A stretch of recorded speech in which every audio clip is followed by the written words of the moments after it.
Yes people, welcome back to the channel for a brand new video where today I'm going to be discussing the power of fans. Are they starting to take back control of football in England? The fallout of the Super League proposal has sparked multiple protests among the Big Six in the Premier League. On top of that, the departure of Ed Woodward from Man United has really demonstrated the power that fans have when they rally together in terms of the hierarchies of these football clubs. So have football fans regained control? We'll put it this way, I don't think it's a yes or no answer. So before we get into today's video, make sure if you are new around here, you do consider subscribing if you like football content. Make sure you give me a thumbs up to show that you've enjoyed today's video. And why not click the notification bell so you don't miss an upload? It would be rude not to, and you get notified when I upload videos like these.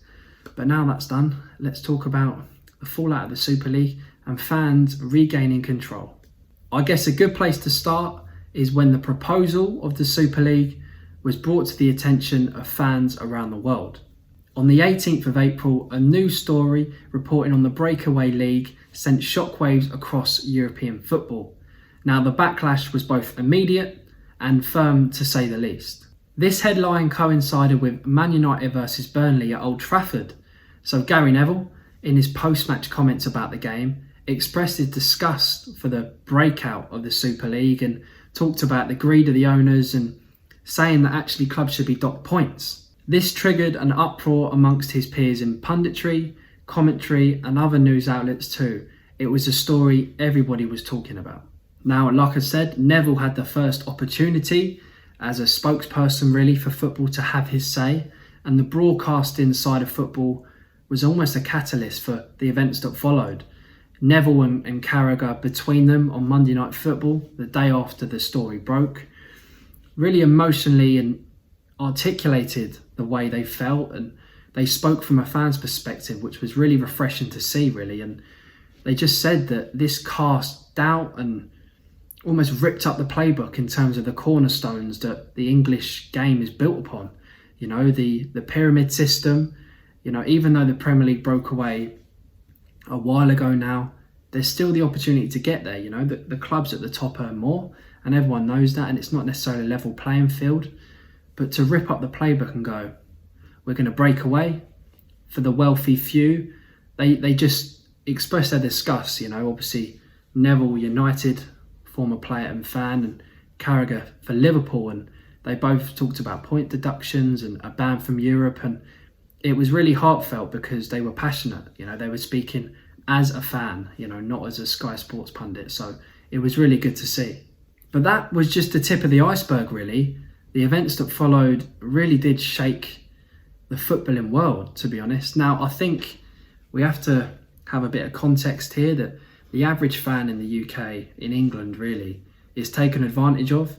You know, you think of season ticket prices, match day ticket prices, club merchandise, even buying a pie on a match day really does break the bank. And it's the way the game's been going for a little while now. They want more and more. And in fact, there was a story that's come out in the last week or so saying that Chelsea have backtracked on a decision to increase season ticket prices. And you think the fact that was going to happen anyway. I mean, they backed down because they're scared of the backlash, but they're always asking for more, demanding more. It's a working man's sport.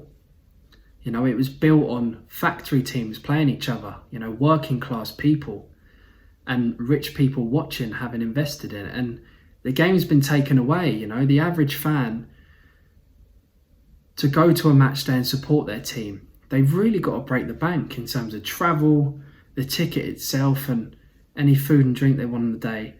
It's become a bit of a joke, to be honest. And I think something like this was bubbling away anyway, and now that it's happened, the fans really have taken a stand. This is the first time, at least I can remember and I'm aware of, that fans have come together as one, as a unit.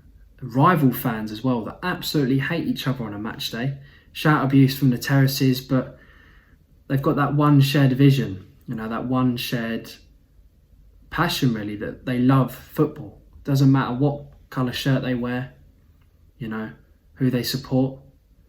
They all love football and they love the game and they don't want it to be taken away. Protests were carried out at Anfield, Old Trafford, the Emirates, the Etihad, Stamford Bridge and the Tottenham Hotspur Stadium. All messages really kind of trying to speak to the board to tell them that enough is enough. We want some ownership. We want some control back in our game.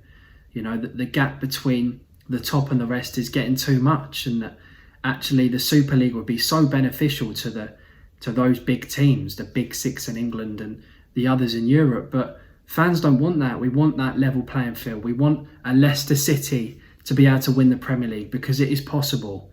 It's almost that dream, that ambition. It's there and it's doable. The odds are very unlikely, but to break away and just to, like I said, rip up the playbook and start from scratch, fans have had enough. It was almost a cry for help. Fans were pleading for some intervention by the footballing authorities, and not only were they reacting to what's happened and maybe their negative views towards the board members at these clubs, but it was also really trying to change the way football is in England. And it's called the 50+1 rule, and the Bundesliga adopted it a little while ago. Now, in simple terms, this just means more fan ownership. In fact, it's 51% of the shares of the clubs. So when decisions are made, the fans have got 51% of the vote. So it doesn't only level the playing field, but fans have got the deciding say. So with the Super League proposal, which two big European clubs that would have definitely been in the thinking for it chose to reject the plans? Well, Bayern Munich and Borussia Dortmund, both in the Bundesliga, both adopting the 50+1 rule, both with fan ownership. And it's no surprise, the fans have got a voice. They have a say. They can impact the way their game changes and evolves in Germany. And it just seems like the absolute logical way to go. Because if it carries on this way in England and other countries, it's only going to get worse. You know, you look at transfer prices that only increase. You know, this problem is only worsening. So something really needs to be done. And this 50+1 rule seems to be the best way to go. I think it's fair to say that recent events have meant fans are really trying. And I really do believe they are. But trying and succeeding are two very different things. Like I've already mentioned, Ed Woodward leaving his post at Man United as executive vice chairman is a step in the right direction. Get these toxic people out the club, these business people. Now, I know football clubs are a business, but if there's not football people at these clubs, then I don't see what's the point. Now, the Super League and everything it represents is nothing short of a joke. It would ruin how we know football today. But I think it's almost been a blessing in disguise. Now, bear with me. Like I've already said, it's brought fans together. It's give fans a voice. And if this 50+1 rule comes in, then I think it's definitely achieved something. And not the plans itself, but what it meant to disrupt the game we all love as fans. I think it's helped. It's brought rival fans together. We're all singing off the same hymn sheet. We might hate each other on a match day, but we want football to progress and progress in a fair and positive way, not just be elitist, because that's not the foundations it's built upon. So I think hopefully it can be a real catalyst for the change of football in England and hopefully across Europe as well, because the proposed Champions League changes don't seem too great either. But let's hope that this uproar, this emotional cry from fans has really rocked the board, and hopefully Ed Woodward isn't one of the only ones to go. But that is going to be all for today's video. Let me know your thoughts in the comments as always. How do you feel about the Super League and what it represented? Do you think fans are taking back a bit of control? Do you think there's really a long way to go? Let me know. Thank you all for watching, and I will see you in the next one. Been crying so much to the poltergeist, trying to hold on to love, but it's forced.